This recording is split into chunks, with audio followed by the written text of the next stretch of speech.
선거 후보자 토론회를 함께 하시면서 앞으로 서울특별시를 이끌어 가야 할 서울특별시장의 정책과 자격을 꼼꼼히 살펴보시기 바랍니다.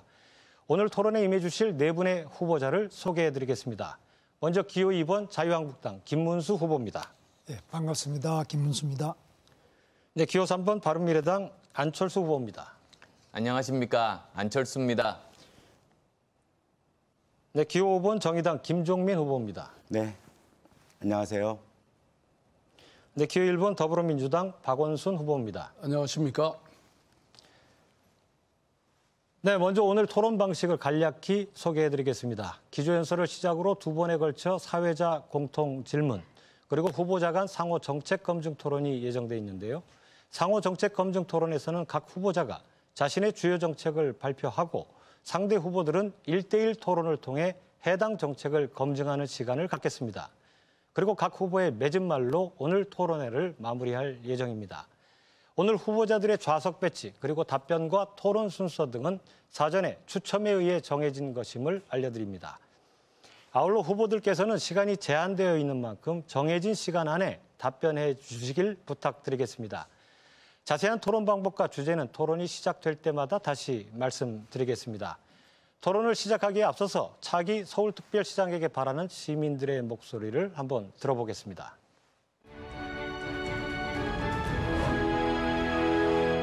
아이 키우기 좋은 서울, 대한민국이 됐으면 좋겠어요. 차량 등급제 같은 실질적인 미세먼지를 해결할 수 있는 대책 방안을 마련해 주셨으면 좋겠습니다. 임대료 내기가 너무 벅차고 힘들어요. 장사 잘 할 수 있도록 현실적으로 임대료 대안을 좀 마련해 주셨으면 합니다. 저희 아파트에서 쓰레기 문제로 분쟁이 좀 있었는데요. 현실적인 재활용 쓰레기 대책을 마련해 주셨으면 좋겠습니다. 어린이집에다 다리발도 있도록 시설을 만들어주세요. 노인 일자리 정책을 많이 만들어 주셨으면 감사하겠습니다. 그러니까 서울시 전역이 무장애로 해서 그런 도시를 좀 만들어줬으면 하는 게 소원입니다. 학생들을 위한 주거 공간이 해결됐으면 좋겠습니다. 마을 곳곳에 도시가 됐으면 좋겠습니다. 서울시에서 정규직 일자리를 많이 늘려주셨으면 좋겠습니다.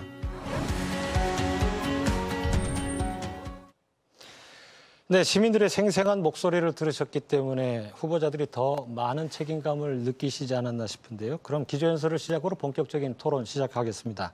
기조연설은 2분입니다. 사전에 약속된 순서에 따라 기호 2번 자유한국당 김문수 후보부터 기조연설 시작해 주시죠. 예, 시민 여러분 안녕하십니까? 자유한국당 기호 2번 김문수입니다. 박원순 시장 7년 동안 7대 적폐가 이렇게 쌓였습니다. 서울시 실업률 전국 최악입니다. 서울시 자영업 폐업률 전국 1등입니다. 서울시 출산율 전국 꼴찌입니다. 서울시 미세먼지 계속 악화되고 있습니다. 재개발, 재건축 규제가 강화되어 참사가 나고 있습니다. 서울시 교통지옥 계속 악화되고 있습니다.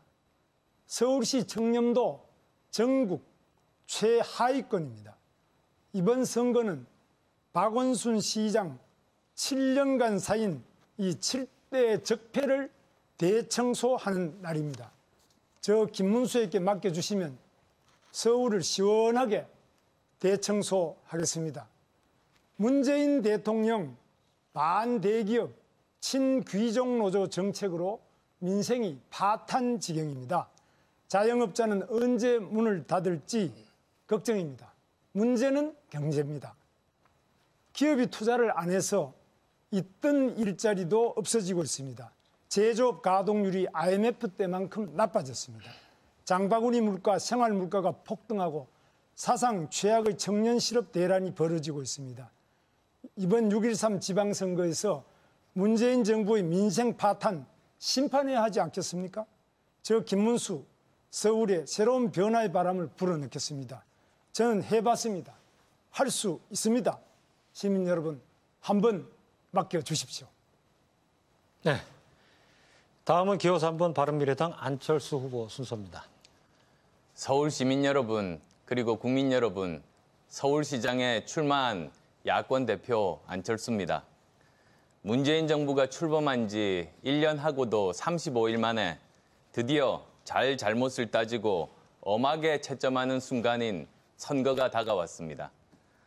특히 대한민국 수도 서울의 시장을 뽑는 선거야말로 이번 지방선거의 전부라고 해도 과언이 아닙니다.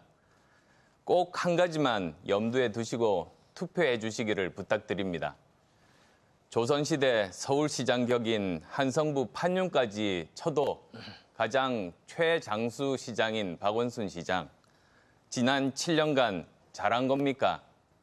다시 4년 더 해도 되는 겁니까? 혹시 예산 흥청망청 쓰고 시민단체 사람들만 챙겼다고 생각하지는 않으시는지요? 서울의 도시 청렴도를 16위 꼴찌 수준으로 만들고 뭐 하나 제대로 한 게 없다면 이런 거 정리해 주는 게 투표입니다.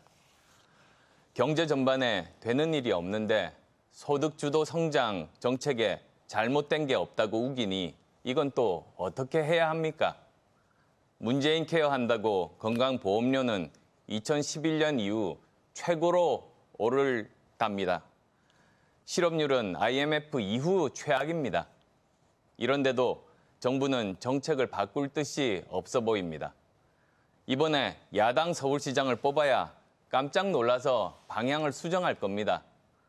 절반 훨씬 넘는 서울 시민이 야권에 표를 던져서 박원순 시장 7년 끝내고 싶은데 야권에서 2명이 나와 답답해 하시는 것 충분히 이해합니다. 결국 표 더 많이 받을 후보, 이길 수 있는 후보, 야권 대표 안철수로 모아주시면 확실하게 해결됩니다. 고맙습니다. 네, 다음은 기호 5번 정의당 김종민 후보 순서입니다. 네, 서울시민 여러분, 저는 뉴타운 재개발로 쫓겨나는 세입자들을 돕기 시작하면서 정치를 시작했습니다. 이때부터 정치를 하기 위해 세입자 문제를 해결하는 것이 아니라 세입자 문제를 해결하기 위해서 정치를 해야 한다는 정치 철학을 갖게 됐습니다. 그런데 그때부터 저는 도대체 왜 세입자들은 재개발하면 쫓겨나야 하는 것인지 2년마다 왜 한 번씩 꼭 이사를 해야 하는 건지에 대한 물음을 가졌습니다. 이런 질문은 다른 질문들로 이어졌습니다. 저임금 노동자는 많은데 왜 최저임금은 올리기 힘든 것인가? 여성들은 왜 성차별에, 몰카, 성폭력에 늘 불안해해야 하는가? 성소수자는 왜 계속 혐오의 대상이 되어야 하는가?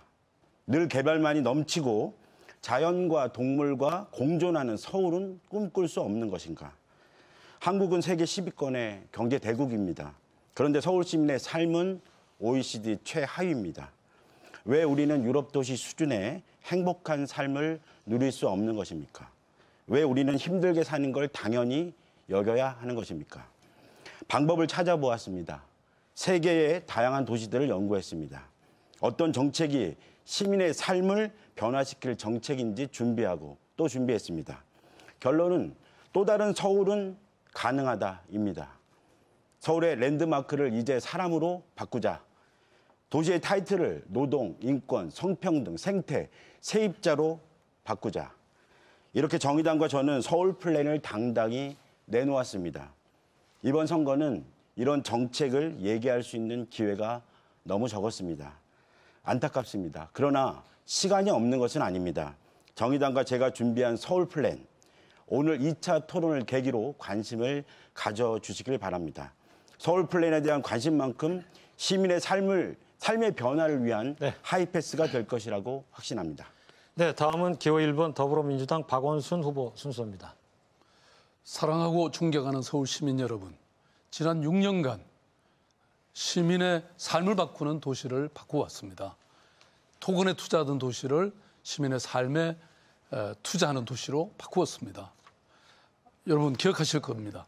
제가 첫 번째로 결제한 것 바로 친환경 무상급식입니다. 이 결정 하나로 오늘도 70만 명의 어린이들이 친환경 무상급식을 즐기고 있습니다. 그동안 채무를 8조 줄여서 복지의 2배를 예산을 늘렸습니다. 그 복지 예산은 우리 주변에 가난하고 힘들고 어려운 이웃들에게 큰 힘이 되는, 의지가 되는 언덕이 되었을 겁니다. 13만 호의 임대주택 공급, 1000개가 넘는 국공립 어린이집 신설, 만여 명에 이르는 비정규직의 정규직화, 많은 시민들에게 큰 힘이 되었을 겁니다. 찾아가는 동주민센터는 이제 앉아서 시민을 기다리는 것이 아니고 찾아가서 서비스를 제공하는 행정의 큰 패러다임을 전하는 일종의 큰 사건이었습니다. 시내 곳곳을 누비는 2만여 대의 따릉이, 여러분 행복하지 않습니까? 빅데이터로 만든 올빼미 버스, 참 편리하시죠? 2천여 개의 숙과 정원, 참 쾌적하시죠? 지난 6년간 서울 시민이 선택하고 함께 만들어간 우리 삶의 변화입니다. 이렇게 사람이 투자한 도시의 경쟁력은 더 커졌습니다. 국가 경쟁력이 26위로 떨어지는 사이에 서울시의 도시 경쟁력은 6위로 올랐었습니다. 지난 3월 싱가포르의 리관유 세계도시상으로 세계적으로도 인정받는 도시가 되었습니다. 그러나 서울의 변화 여기서 멈출 수 없습니다. 강산이 변하는데도 10년이 걸립니다. 내 삶을 바꾸는데 10년이 걸립니다. 네. 내 삶을 바꾸는 10년 혁명 반드시 완수하겠습니다. 감사합니다. 네, 시간 잘 지켜주셔서 감사드리고요. 이번 토론회는 후보자들의 정책 공약과 비전을 듣기 위한 자리인 만큼 각 후보께서는 상대 후보에 대한 인신공격이나 비방은 최대한 삼가 주시기를 부탁드립니다. 첫 번째 순서는 사회적 공통질문에 대한 각 후보자들의 답변을 들어보는 시간인데요. 제가 드리는 질문에 1분 30초 이내로 답변해 주시면 감사하겠습니다. 그러면 첫 번째 주제입니다. 첫 번째 주제는 미세먼지 대책입니다. 미세먼지로 매년 조기 사망자 약 2만 명, 폐질환 환자는 80만 명이 발생하는 것으로 추정되는 등 미세먼지는 환경 문제를 넘어서 생존의 문제가 되고 말았습니다. 특단의 대책을 요구하는 목소리와 동시에 미세먼지의 상당 부분이 중국에서 기인하는 만큼 중국과의 협의를 통한 대책 마련이 시급하다는 지적이 일고 있습니다. 후보들께서는 구상하고 계신 미세먼지 대책을 1분 30초 이내로 답변해 주시기 바랍니다. 역시 사전 약속된 순서에 따라서 기호 3번 바른미래당 안철수 후보부터 답변해 주시죠. 서울의 미세먼지 심각합니다. 그런데 박원순 후보는 그 과학적인 사실조차 인정하지 않고 있습니다. 그래서 미세먼지의 가장 확실한 대책이 바로 시장을 바꾸는 겁니다. 저는 미세먼지를 제거할 3가지 큰 방법을 가지고 있습니다. 우선 첫 번째로는 시민부터 먼저 보호하는 겁니다. 불이 났는데 예방대책 세우기에 앞서서 사람부터 구해야 하는 것 아니겠습니까? 따라서 저는 실내 미세먼지부터 잡겠습니다. 그리고 또 지하철역이라든지 그리고 버스 정류장 같은 곳을 미세먼지 프리존으로 만들겠습니다. 또 두 번째로는 한국형 스모그 프리타워를 만들겠습니다. 한국 기술이 중국 기술보다 훨씬 더 좋은 기술들이 있습니다. 그걸 가지고 만들어서 효능을 입증시켜 수출까지도 할 생각입니다. 그리고 근본적인 해결책으로 저는 서울개벽 프로젝트를 들고 싶습니다. 서울개벽 프로젝트를 통해서 지상의 철도를 지하로 넣고 거기를 숲으로 만듭니다. 산림청 데이터에 따르면 숲을 1헥타르가 1년에 미세먼지를 158kg을 없앤다고 합니다. 그래서 200만 평방미터가 되면은 거의 30% 미세먼지를 없앨 수 있습니다. 물론 중국과의 협상이라든지 또 디젤 자동차 처리 문제 이런 것까지도 다 하겠습니다. 네, 다음은 기호 5번 정의당 김종민 후보 답변해 주시기 바랍니다. 네, 저는 우리 모두가 사실은 이 문제에 대해서는 솔직해져야 된다고 생각합니다. 실내 공기 청정기 설치, 실내 공기질 측정 같은 정책은 사후 약방문 정책입니다. 어제 뉴스 보도에 따르면은 창문 닫고 공기청정기 돌리면 아이들 교실에 산소 없어지고 이산화탄소 마시게 됩니다. 또 공기청정기 돌리는데 전기는 미세먼지 발생시키는 화석연료로부터 발생하는 전기입니다. 악순환이고 돌고 도는 것입니다. 입증되지도 않았고 전시용으로 설치했던 스모그 프리타워, 대표적인 황당 공약입니다. 안철수 후보 공약은 시범사업으로 축소하면서 슬그머니 한 번 뺐는데 김문수 후보는 뒤늦게 100개 하겠다고 뒷북 공약 내놨습니다. 시민들 눈속임하는 것입니다. 1,000만이 거주하는 메가시티 서울, 이미 소재 차량만 300만 대가 넘었습니다. 서울에서 발생하는 미세먼지의 대부분은 도로에서 발생합니다. 전체 발생량의 40%나 됩니다. 다 자동차 운행 때문에 발생하는 것입니다. 자동차가 줄어들어야 미세먼지의 근본 문제를 해결할 수 있습니다. 이제 패러다임 자체의 전환이 필요합니다. 도심 내 혼잡 통행료 부과는 세계의 여러 도시에서 이미 검증된 대안입니다. 서울연구원 조사 결과에 보면 전체 교통량의 30%, 승용차의 60% 저감 효과를 볼 수 있습니다. 도심 내 혼잡 통행료, 미세먼지 없애는 유일한 대안입니다. 이렇게 차는 줄이고 대중교통 늘리고 차선 줄이고 도시숲 늘리겠습니다. 네, 이어서 기호 1번 더불어민주당 박원순 후보 답변해 주시죠. 미세먼지는 결코 미세하지 않습니다. 이것은 중대한 재난입니다. 나름 최선을 다했지만 아직 대기질 획기적으로 개선하지 못했습니다. 송구스럽게 생각합니다. 그러나 원인을 제대로 알아야 정확한 처방을 내릴 수 있습니다. 공기는 늘 이동하죠. 서울 공기, 경기도 공기 따로 있지 않습니다. 심지어는 중국의 공기도 날아와서 서울의 미세먼지를 악화시킵니다. 그런 의미에서 호흡 공동체인 거죠.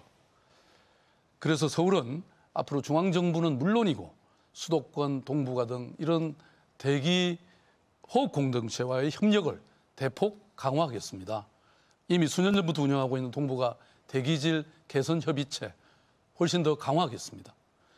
그리고 서울시가 스스로 할 수 있는 일 또 최선을 다해야 되겠죠. 그동안 내부적 발생 요인을 줄이기 위해서 난방 친환경 시설이라든지 또는 공사장의 친환경 건설 기계 의무를 의무화했습니다. 앞으로 4년 서울의 공기가 이렇게 맑아졌구나 이렇게 느낄 수 있도록 하겠습니다. 무엇보다도 차량 등급제를 실현하겠습니다. 전기차와 같은 친환경 자동차를 대폭 늘리겠습니다. 이미 1200만 그루의 나무를 심었지만 더 심겠습니다. 100만 가구의 태양광 미니 발전소를 만들어서 원전도 줄이고 화력발전소도 줄이고 그리고 미세먼지도 줄이는 일석삼조의 정책 실현하겠습니다. 네. 끝으로 기호 2번 자유한국당 김문수 후보 답변해 주시죠. 네, 박원순 시장 어떤 이야기를 하더라도 뭐 할 말이 없을 겁니다. 보시다시피 본인이 취임한 이후에 박원순 시장 재임 기간 동안 내내 미세먼지가 증가하고 있습니다. 공약은 20% 감소한다 그랬는데 계속 올라가고 있는 게 이 그래프로 다 나타나 있습니다. 그 전에 시장 때 다 내려갔습니다. 또 저보고도 이야기하시는데 제가 경기도지사 할 때 뭐 올라갔다는데 이렇게 다 감소를 시켰습니다. 그래서 박원순 시장 이야기를 할 자격이 없습니다. 저는 이 미세먼지 측정 자체가 되고 있지 않은 지하철 플랫폼이라든지 또 지하상가 그리고 서울 시내 코높이 1.5m 높이의 도로변 측정 자체를 완전히 정확하게 하겠습니다. 그리고 환경 예산을 2배를 늘려서 여러 가지 물 청소도 하고 공기 청정을 위한 집진탑도 서울 시내 100개 하겠습니다. 그리고 경유차 교체하고 보일러도 콘덴싱 보일러로 바꾸겠습니다. 도로의 물 청소 깨끗하게 해서 시민 여러분들 이 얼굴에 미세먼지 마스크를 완전히 벗겨드리겠습니다. 네, 수고하셨습니다. 두 번째 사회자 공통질문입니다. 두 번째 공통질문 주제는 저출산 대책입니다. 2017년 통계청 발표에 따르면 전국 합계 출산율은 1.05명인데 반해서 서울시의 출산율은 0.84명으로 전국에서 가장 낮은 것으로 나타났습니다. 서울시의 출산율이 전국에서 가장 낮은 원인은 무엇이며 어떤 대책이 필요한지 1분 30초 이내로 답변해 주시기 바랍니다. 역시 사전에 약속된 순서에 따라 기호 5번 정의당 김종민 후보부터 답변해 주시기 바랍니다. 네, 시민 여러분. 사실 저출산이 문제다, 그러니 대책이 필요하다는 질문은 저는 이 질문 자체가 잘못된 질문이라고 생각합니다. 출산은 개인이 선택하는 권리입니다. 대한민국 국민 모두는 아이를 낳을 권리가 있듯 아이를 낳지 않을 권리도 있습니다. 저출산이 문제라는 얘기는 아직 출산하지 않은 여성뿐만 아니라 출산할 수 없는 상황에 놓인 여성까지도 무책임한 사람으로 만드는 말입니다. 이제 국가가 자기 필요에 따라 출산 여부를 통제 강요하는 것은 더 이상 여성이나 국민들에게 설득력이 없습니다. 박근혜 정부 시절 행자부가 시도별로 임신 가능한 여성 숫자를 표시한 가임기 여성 지도라는 것을 만들었습니다. 이런 전근대적인 발상이 심각한 문제입니다. 70조를 쏟아붓고도 실패했다면 근본적인 대책이 안 된다는 것을 반증하고 있는 것입니다. 출산을 선택하지 않는 이유는 시민들 삶 곳곳에서 너무나 쉽게 발견할 수 있습니다. 저출산이 걱정된다면 국가가 먼저 답을 내놓고 그다음 시민들에게 한 분 한 분 물어봐야 합니다. 저는 1인 가구 등 다양한 가족 형태를 이제는 인정하고 그에 따른 주거정책, 노동복지정책을 내놓는 게 답이라고 생각합니다. 국가가 출산을 통제하는 시대는 끝났습니다. 출산의 선택은 이제 개인의 당당한 권리라는 것을 인정해야 합니다. 네. 다음은 기호 1번 더불어민주당 박원순 후보 답변해 주시기 바랍니다.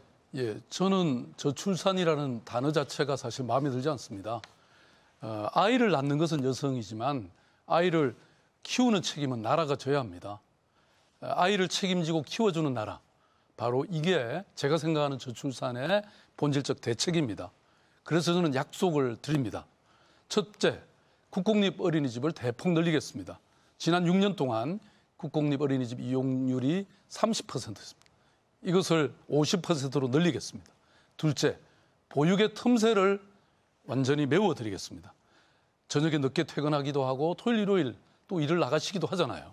이러한 보육 틈새를 완전히 메우기 위해서 향후 만여 명의 이 보육 도우미를 배치해서 온종일 돌봄 서비스를 제공하겠습니다. 셋째, 주택 문제가 결혼을 꺼리는 가장 큰 이유입니다. 서울에서 매년 결혼한 17,000여 쌍의 신혼부부에게 공공임대주택을 제공하겠습니다. 워라밸이라는 단어가 유행이죠. 사기업에서도 유연근무, 또 육아휴직 확실히 보장하도록 지원을 철저히 하겠습니다. 일과 가정의 균형을 위해서 노동시간 단축도 적극적으로 추진하겠습니다. 결혼을 하든 안 하든, 출산을 하든 안 하든, 또 어떤 선택을 하든 누구나 존중받고 또 행복한 사회, 이런 사회가 되면 저절로 저출산 문제 해결됩니다. 네, 이어서 기호 2번 자유한국당 김문수 후보 답변해 주시죠.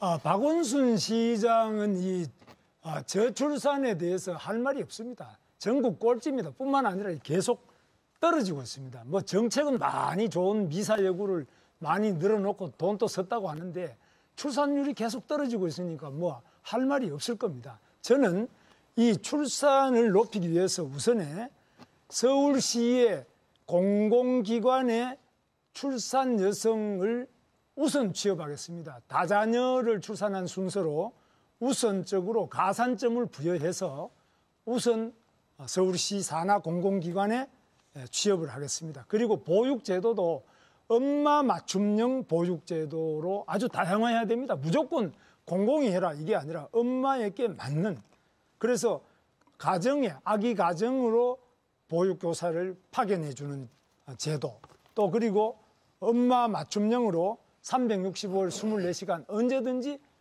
엄마가 원할 때 맡길 수 있도록 영유아 어린이집을 운영하겠습니다. 방과 후 학교도 엄마 맞춤형으로 엄마가 밤에 늦게 오면 늦게까지 봐드리고 또 출장 가면 출장 갈 때까지 계속 맡아주는 그런 식으로 제가 경기도에서 이미 다 해서 성과를 거뒀습니다. 그리고 신혼부부 임대주택도 우선 배정하겠습니다.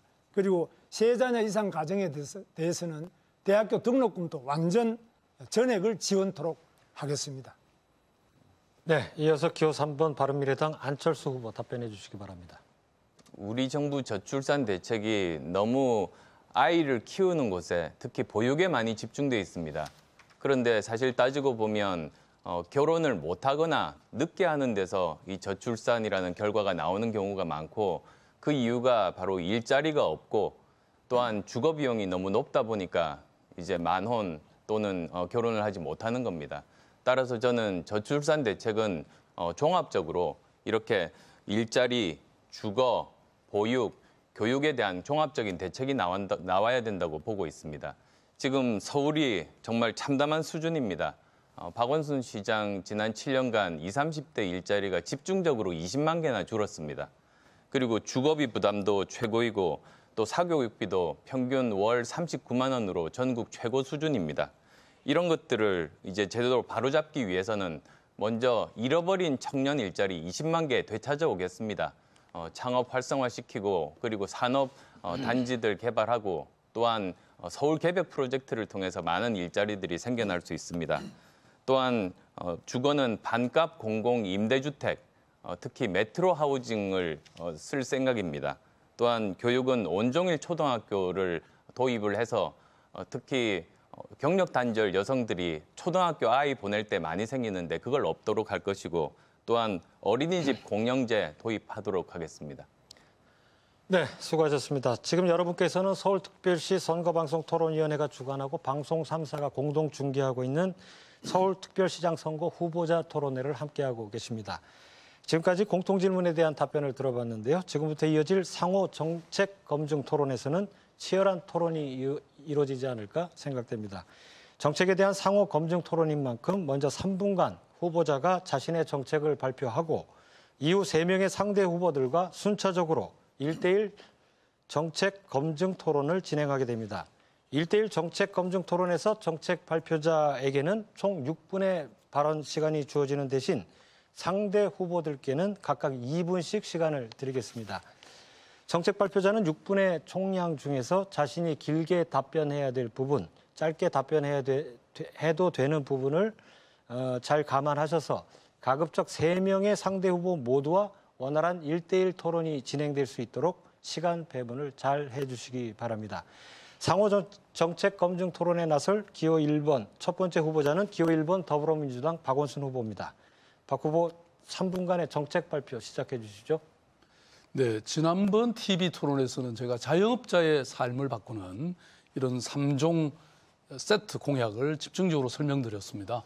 오늘은 서울의 균형 발전, 25개 자치구가 어떻게 골고루 잘 사는 그런 서울을 만들까 여기에 대해서 말씀을 드립니다. 서울의 균형 발전은 이미 6년 전에 시작했습니다. 25개 자치구별 재정 격차를 줄이기 위해서 조정교금을 대폭 늘렸습니다. 거의 2,700억 원의 큰 돈을 구청장님들에게 나눠드렸습니다. 또 116개가 넘는 이 지역의 생활권 계획을 만들어서 아주 촘촘히 지역을 발전시키는 계획을 완성했습니다. 그러나 아직 많이 부족합니다. 사실 잘 아시다시피 지난 70년대 이후에 인프라라든지 이런 것들이 주로 강남에 투자됨으로써 그야말로 기울어진 운동장을 만들어 왔던 것이죠.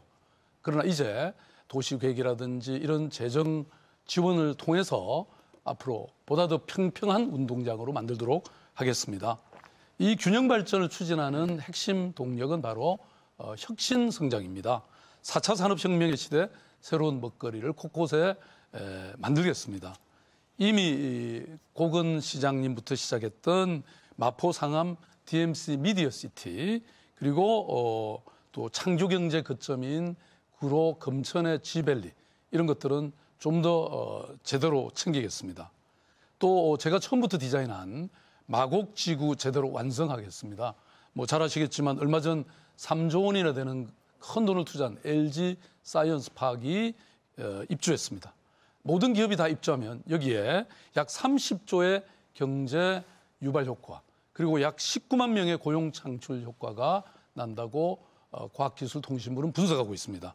또 아시아 최고의 식물원도 들어설 예정입니다. 이게 모두 완료되면 아마도 서남권의 풍경이 경제가 달라질 겁니다.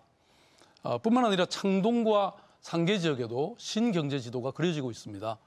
이미 수년 전부터 이곳 도봉 쪽에는 K-팝 전용 공연장인 아레나와 음악 도시가 준비되고 있습니다. 정부의 경제성 분석만 완료되면 설계가 시작될 것입니다. 그리고 그 건너편 노원구에는 지하철 4호선 차량 기지가 이전할 예정입니다. 여기에는 320만 이 지역 전체 주민들의 대규모 일자리를 만들 새로운 사업이 구상되고 있습니다. 철저히 빈틈없이 준비해 나가겠습니다. 또 홍릉지역 그동안 카이스트나 농촌경제연구원 같은 이런 시설들이 국책연구기관들이 이주를 했죠. 저는 위기는 기회라고 생각합니다. 이곳을 다시 21세기 서울 아니 대한민국의 경제 허브로 만들려고 합니다. 이외에도 많은 공약이 있습니다만은 이것을 통해서 삶을 바꾸는 10년 혁명 반드시 이루겠습니다. 네, 박원순 후보 정책 발표 들으셨는데요. 이어서 3명의 상대 후보들과 순차적으로 1대1 정책 검증 토론을 시작하겠습니다. 1대1 정책 검증 토론에서 정책 발표자에게 총 6분의 시간이 주어진다는 점 잊지 마시고 답변 시간을 잘 배분해 주시기 바랍니다. 검증에 나서는 상대 후보들께는 각각 2분씩의 시간을 드리겠습니다. 그럼 기호 2번 자유한국당 김문수 후보와 기호 1번 더불어민주당 박원순 후보 1대1 정책 검증 토론 시작하겠습니다. 네. 이게 이제 집으로 배달된 박원순 시장님의 이 공보물인데요. 여기 정보 공개 자료를 보면은 우리 박원순 시장 그 사모님께서 재산은 하나도 없는데 여기 재산세를 194만 8천 원 이렇게 납부한 걸로 되어 있습니다. 그래서 제가 여기 찾아보니까 재산은 없다고 해놓고 어떻게 재산세는 매년 저보다도 더 많이 냈어요. 저도 아파트가 한 채 있는데. 그래서 무슨 숨겨놓은 재산이 있으신지 아니면 이게 어떻게 되는지 우선 해명 좀 해주시기 바랍니다. 뭐 좀 숨겨 있는 재산이 있으면 좋겠네요. 제가 지금 채무밖에 없어가지고요. 그래서 이걸 좀 해명을 해주시면 좋겠다. 아니 그거는 다 법령에 따라서 조사해서 신고한 것이지.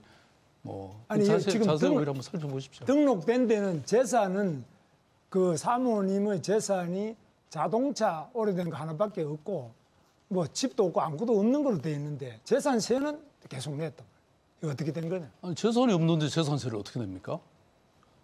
재산이 없으면은 제가 그 세무사 알아봤는데 재산이 없는데 재산세가 있을 수가 없죠. 글쎄요. 그러니까 뭔가 잘못 파가셨겠죠. 그리고 또 지금 전번에도 제가 질문 한번 드렸으면 답변을 안 하시는데 이 빚이 아주 많아요.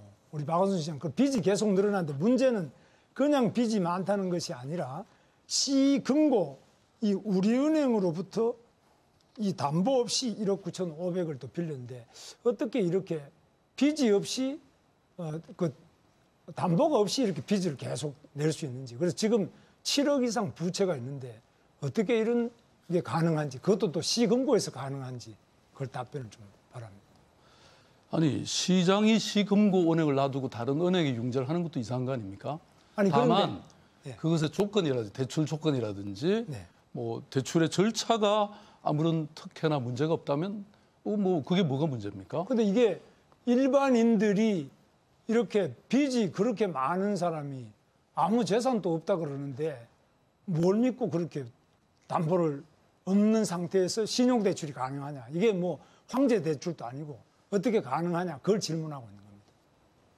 아니 의문을 제기하는 것은 좋지만 어쨌든 그게 무슨 뭐 의혹이 있거나 무슨 문제가 있나요? 이거는 그래서 일반인들로서는 생각할 수 없는 이건 특혜라고 저는 봅니다. 네. 제가 좀 말씀을 드릴게요. 네. 저는 명색이 대한민국의 검사도 지내고 변호사 생활도 오래 했습니다. 돈을 벌려면 얼마든지 벌 수 있었죠. 그런데 시민운동 하면서 집도 팔고 사실 이 수입도 모든 시민단체에 나눠줬습니다. 여기 안철수 후보도 계시지만 제가 포스코 사위이사 할 때 급여와 퇴직금 모두 시민단체, 사회단체 기부했습니다. 정말 이거는 그리고 스톡옵션도 저는 사실은 거부했죠. 사실 따지고 보면 이건 청백리로 칭찬받아야 될 일입니다. 명색이 서울시장을 6년을 하고 변호사를 그렇게 했는데 제가 빚밖에 없다면 정말 그것은 저는 칭찬받아야 될 일이다. 이런 청백리가 세상에 다시 있습니까? 네, 6분의 발언 시간 총량 중 박원순 후보는 4분 41초가 남았습니다. 이어서 기호 3번 바른미래당 안철수 후보 2분간 1대1 정책 검증 토론 시작하시죠. 박 후보께서는 여기가 어딘지 아십니까? 어떻게 알겠습니까? 지난번에 중랑구 그 장미축제에서 한번 가보라고 말씀드렸는데 안 가보신 모양입니다. 사실 사직 제2구역입니다. 여기가 시청에서 차로 5분 정도 거리에 있는데 여기 보시다시피 거의 폭탄 맞고 전쟁 난 그런 수준입니다. 그리고 굉장히 주민들이 위험합니다. 그래서 주민들이 재개발을 아주 강하게 원했습니다만 박 후보께서 유네스코에 성곽을 등재한다는 욕심 때문에 이거를 막았습니다. 그래서 주민들이 여기저기 하소연들을 했습니다. 그래서 권익위가 행정심판에서 서울시 잘못했다고 지적하고 그리고 또 감사원에서도 지적했고 행정소송에도 지금 1심에서 서울시가 졌습니다. 그런데도 무리하게 또 조례를 새로 만들어서 강제로 구역이 그냥 해제시켜 버렸습니다. 그래서 시민의 뜻에 따라서 재개발 해제하는 게 원칙이라고 지난번에 말씀하셨는데 이 경우를 보면은 전혀 그렇지 않다는 점 말씀드리고 또 제가 여기 갈 때 어떤 주인의 안방에 들어가 봤습니다. 거기서 주무시는데 천정이 거의 허물어질 정도여서 쇠 파이프로 거의 이렇게 가까스로 지탱하고 있었습니다. 이러다가 잘못 인명사고가 날까 정말 두렵습니다. 이런 부분들 어떻게 생각하십니까? 네, 뭐 그 지역은 사실 이렇게 구릉 지역이고 또 굉장히 역사적인 또 뭐 이렇게 여러 유적들이 있는 곳입니다. 그래서 사실은 이제 공익이 뭔가 정말 서울시를 어떤 도시로 만들어갈 것인가 뭐 이런 관점에서 보면 물론 그 주민들의 상황은 굉장히 안타깝고 그렇지만 과거에 사실 재개발을 보면 이렇게 능선 위에 아파트를 뭐 대규모로 짓고 그러면서 사실 도시의 이런 여러 가지 이 풍경을 또는 여러 가지 조건을 나쁘게 만들어 온 것이 또 사실입니다. 그래서 아마 여기는 그런 측면에서 이 분쟁이 있는 곳이죠. 그런데 권익위에서 그 행정심판에서 나온 그 결정문을 보면 한양 도성 복원이 이 구역 재개발과 연관이 적다 그렇게 그 지적을 했습니다. 그래서 이 문제는 주민들의 편익 이전에 주민들의 안전 문제입니다. 혹시 또 당장 내일이라도 여기 그 주무시던 주인 그 방이 갑자기 무너지면 어떻게 하시겠습니까? 안철수 후보. 네. 근데 그것은 꼭 그렇지는 않은 게요. 한양 도성이 단순히 도성뿐만이 아니고 그 인근 지역까지 이렇게 범퍼 지역이라 그래서 그런 것도 포함되고 있다는 말씀을 드립니다. 네, 박원순 후보 더 추가 답변하실 의사는 없으십니까? 예, 그렇다면 지금 박원순 후보 시간은 3분 46초 남았고요.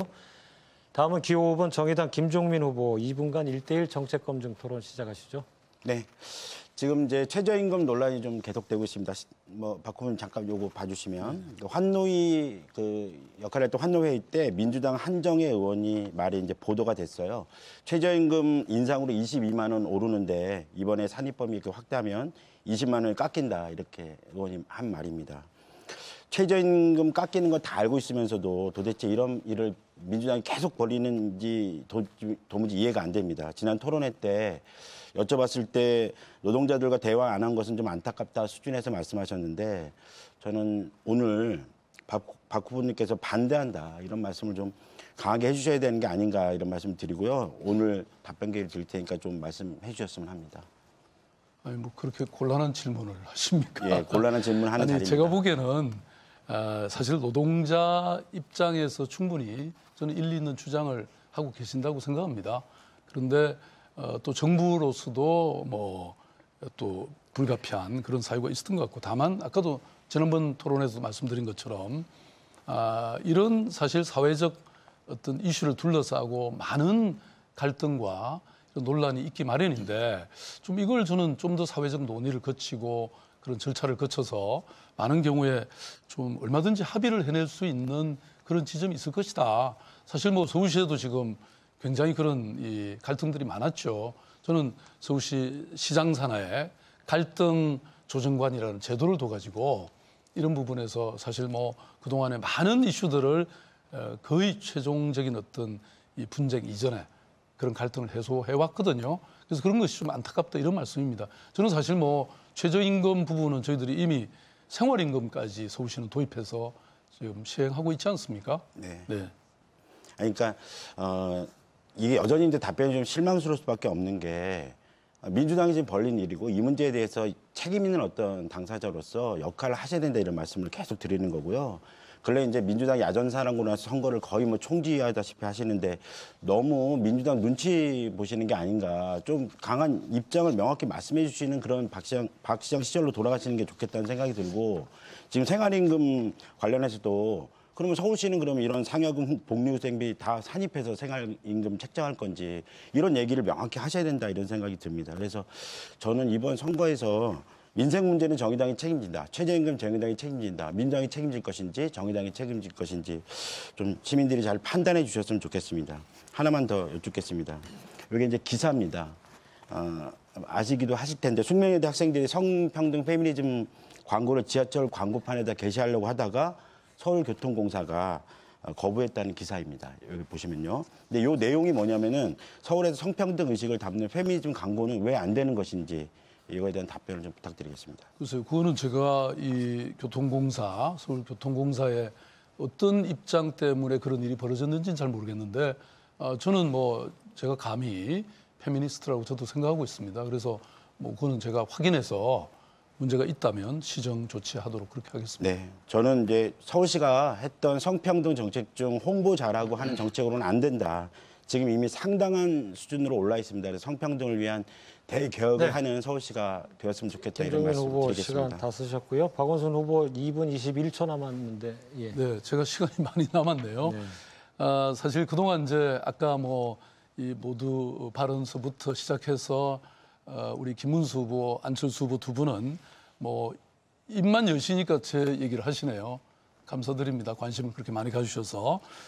그런데 사실 자세히 내용을 들여다보면 저는 그것이 아니다. 이런 말씀을 드립니다. 아까 청년 실업 꼴찌라고 말씀하셨죠? 일부 분기의 수치만 떼어낸 겁니다.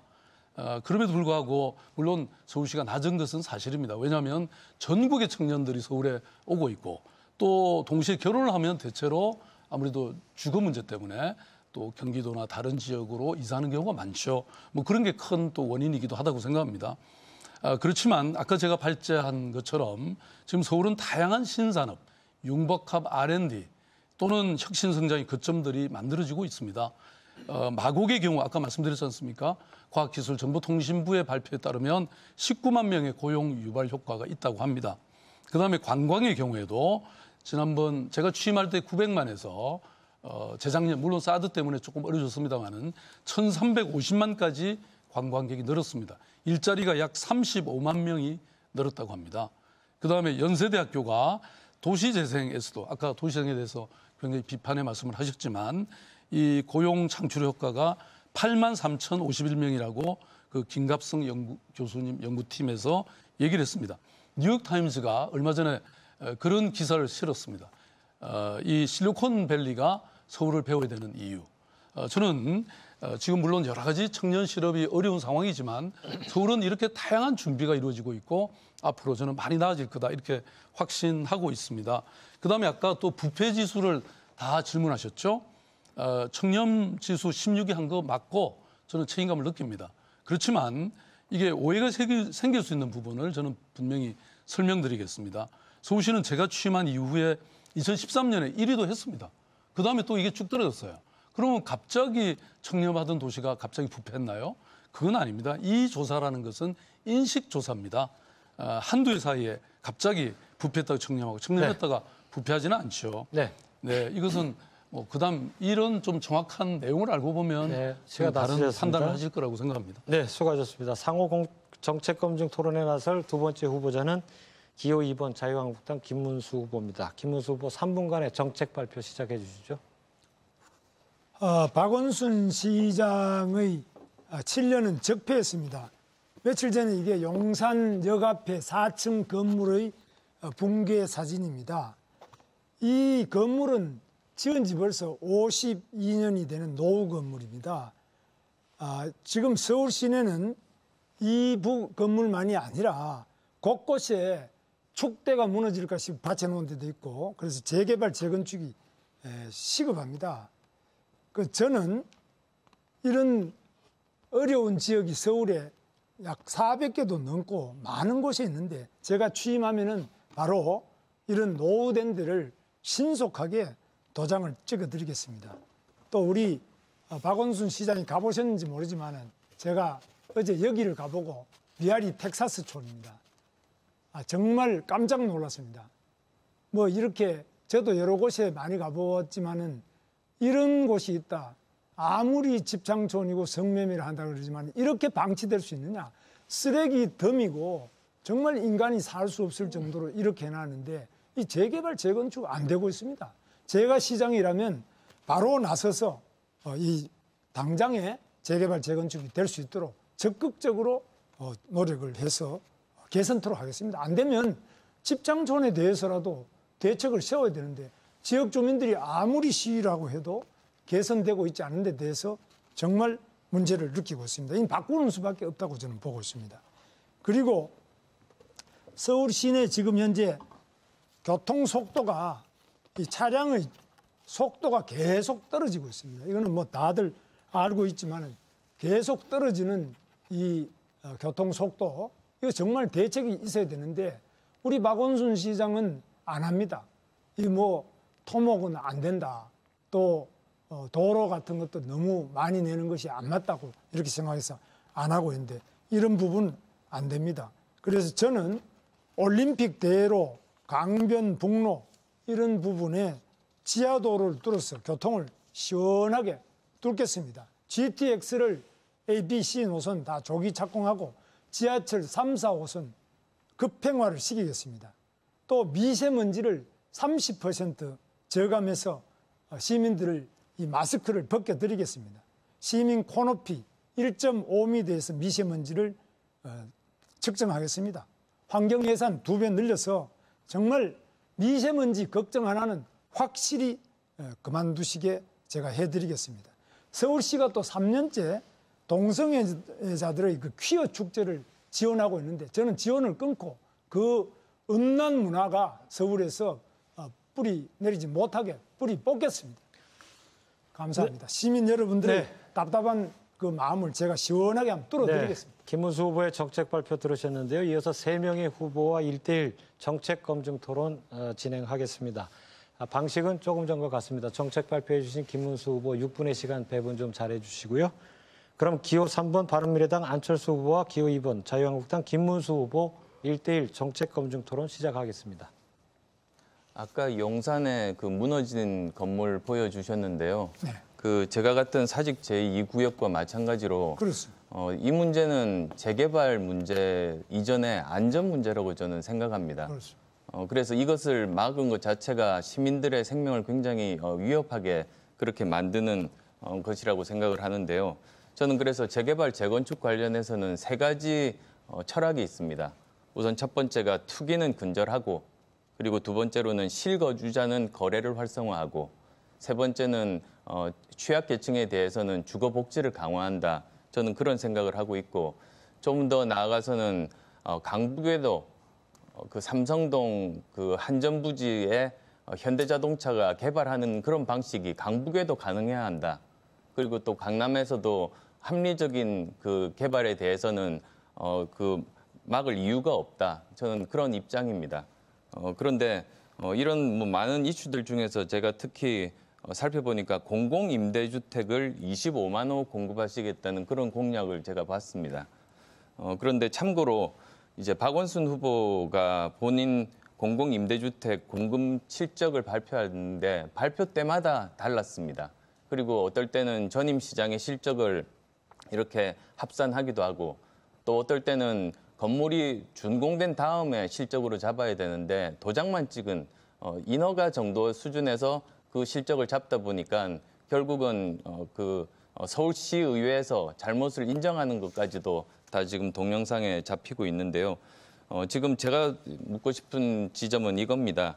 25만 호가 사실 그 공약을 지키기가 좀 어려운 숫자 아니겠습니까? 그러면 이 기준이 그 지금 완공 기준입니까? 아니면 인허가 기준입니까?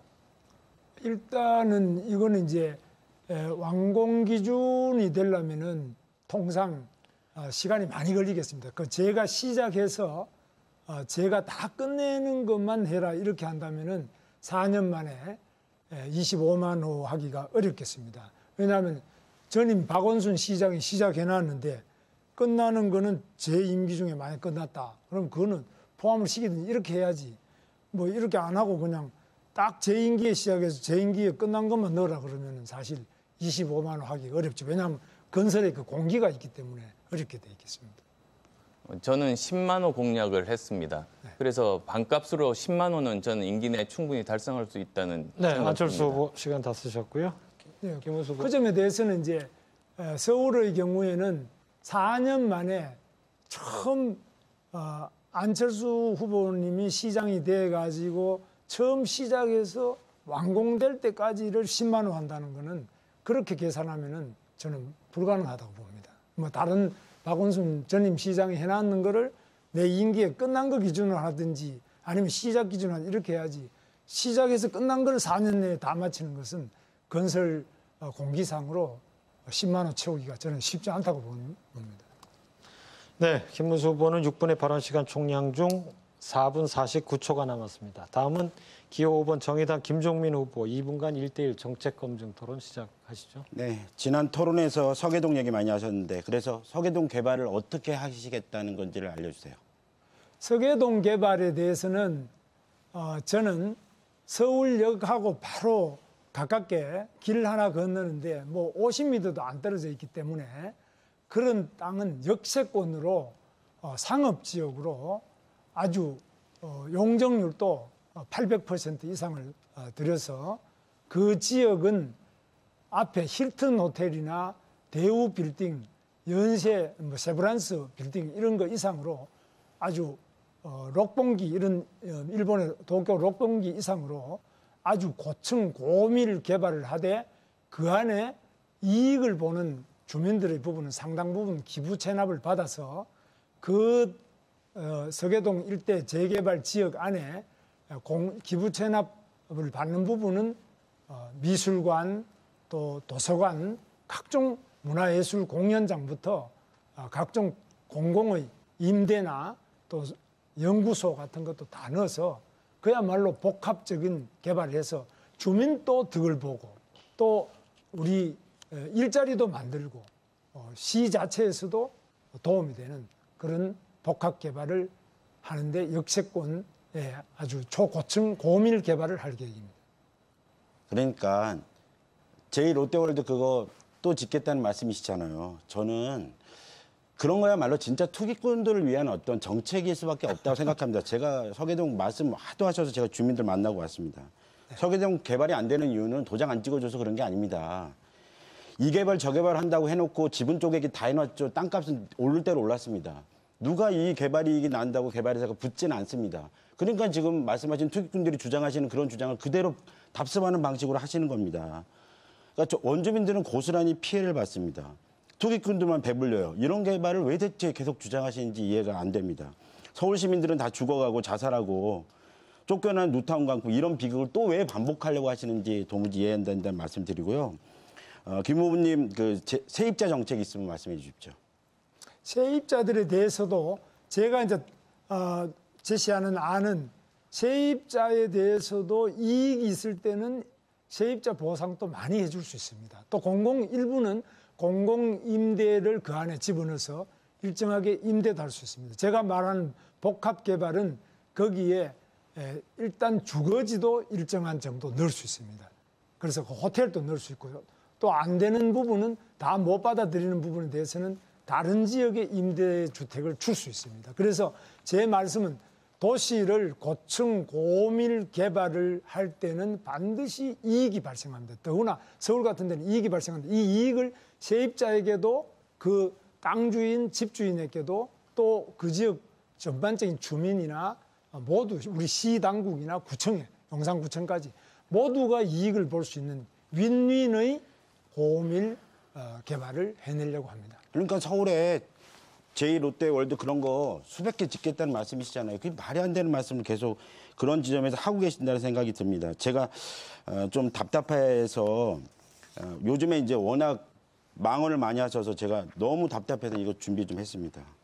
보시면 스케치북으로 준비를 했거든요. 엄청 많습니다. 지금 시간이 없어서 좀 답답하긴 한데요. 한번 봐주시기 바랍니다. 세월호 시장자 유가족들을 모욕한 발언입니다. 시장 자질을 의심케 하는 역사의식 부재 발언이죠. 이것도 보십시오. 마찬가지 발언입니다. 이 성차별 발언 중에서는 최고 수준의 발언이다. 이렇게 평가할 수밖에 없습니다.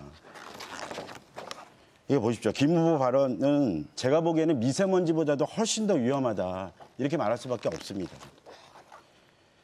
공식 아침 식사하면서 이런 발언을 한다는 게 이해가 안 됩니다. 네, 김종민 저는 후보. 이 망언 시민들께서 심판하실 거라고 생각합니다. 예, 시간 다 쓰셨고요. 어떻게 여기 답변하시겠습니까?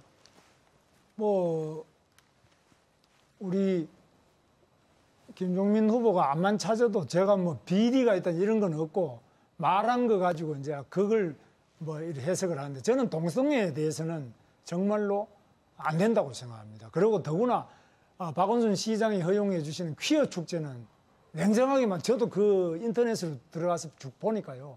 그게 음란 축제지 그게 무슨 동성애 축제가 과연 그런 건지도 모르겠습니다. 거기에 우리 서울시장님 예산까지 지원했습니다. 정말 그거는 꼭 불허하고 예산 지원 안 해주시기를 바랍니다. 그리고 세월호에 대해서는 저만큼 세월호에 대해서 아는 분이 누가 있겠습니까? 제가 당시에 바로 경기지사를 할 때 세월호 사고가 났는데요.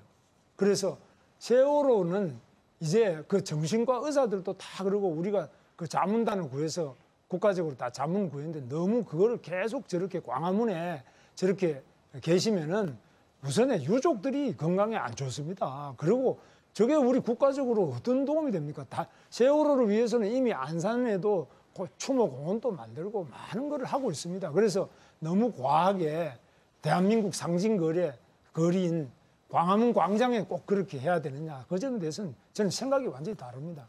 네, 김문수 후보 6분 발언 시간 총량 중에 1분 15초 남았고요. 다음은 기호 1번 더불어민주당 박원순 후보 2분간 1대1 정책검증 토론 시작하시죠. 예, 아까 시민들이 여러 가지 사실 동영상으로 질문을 했습니다. 이런 요청이라고 할까요? 희망을 요구했는데 임대료가 너무 높다. 어떤 대책을 갖고 계십니까? 임대료가 높다고요?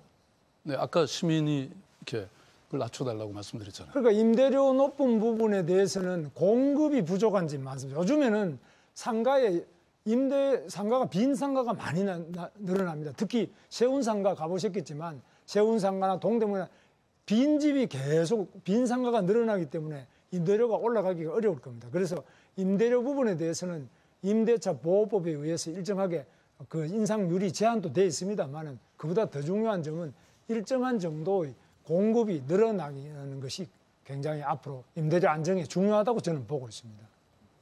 그러면 그 아까 또 노인 일자리를 늘려달라 이런 시민의 말씀도 계셨습니다. 어떻게 늘리죠? 무슨 일자리요? 노인 일자리. 노인 일자리. 노인 일자리에 대해서는 지금 박원순 시장도 많이 하고 계십니다만 역시 어르신들의 일자리는 가장 중요한 점이 사회에 봉사할 수 있는 봉사형의 공익형 공공근로와 비슷한 성격이 많겠죠. 그런 거라든지 자신들의 재능을 펼 수 있는 재능 기부형 일자리, 학교 어린이 돌봄이든지 또 아기들에 대한 한자 교육, 예절 교육, 또 각종 여러 가지 노인 그 할머니들이 이야기를 들려드린다든지 이런 여러 가지 방면으로 네. 충분하지는 않지만 좀 전에 우리 김종민 후보가 질문한 여러 가지 그런 내용에 대해서 사실 본인은 그 청년들의 목소리를 좀 듣지 않으십니까? 김문수 후보는 시간을 다 쓰셨습니다. 다 쓰셨나요? 네.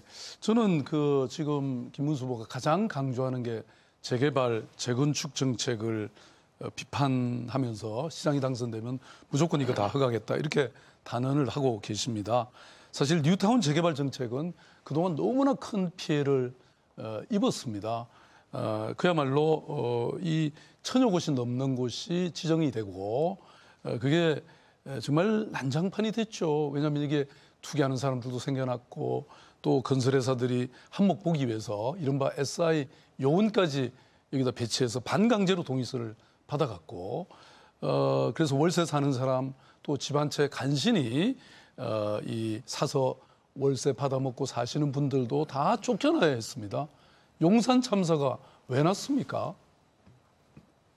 정말로 많은 도시 시민들이 이런 토건적 개발 방식에 의해서 삶 틀을 잃고 그다음에 그 시민들이 살아왔던 많은 흔적들이 다 사라졌죠. 저는 이렇게 한번 진짜 묻고 싶어요. 도대체 도시의 주인이 누굽니까? 시장은 누구의 편을 들어야 됩니까? 이런 투기와 또는 건설회사의 편을 들어야 됩니까? 뭐 지금 질문 이미 말할 시간이 다 가버렸습니다만은 저는 누구를 위한 재개발인지 박원순 후보도 시간 다 쓰셨고요. 예, 수고하셨습니다. 상호 정책 검증 토론에 나설 세 번째 후보자는 기호 3번 바른미래당 안철수 후보입니다. 안철수 후보 3분간의 정책 발표 시작해 주시죠. 저는 어렸을 때 경부선 기찻길 옆에서 자랐습니다. 가까운 곳이 굉장히 번화가였는데 그 철길로 가로막혀서 저희 동네는 항상 그렇게 발전하지 못했습니다. 그런데 21세기 서울도 지금 그렇습니다. 아직도 철도가 이렇게 주택가를 가로질러야 하나 그런 의문을 가지고 있었습니다. 그래서 저는 여기 그림처럼 서울을 가로지르는 그 철도들을 지하로 넣고 총 57km에 해당하는 공원을 만든다는 계획을 말씀드립니다. 일명 서울개벽 프로젝트입니다. 그리고 여기서 생성되는 그 땅이 약 200만 평방미터 정도가 됩니다. 여의도 공원의 8배 정도 되는 넓은 땅입니다.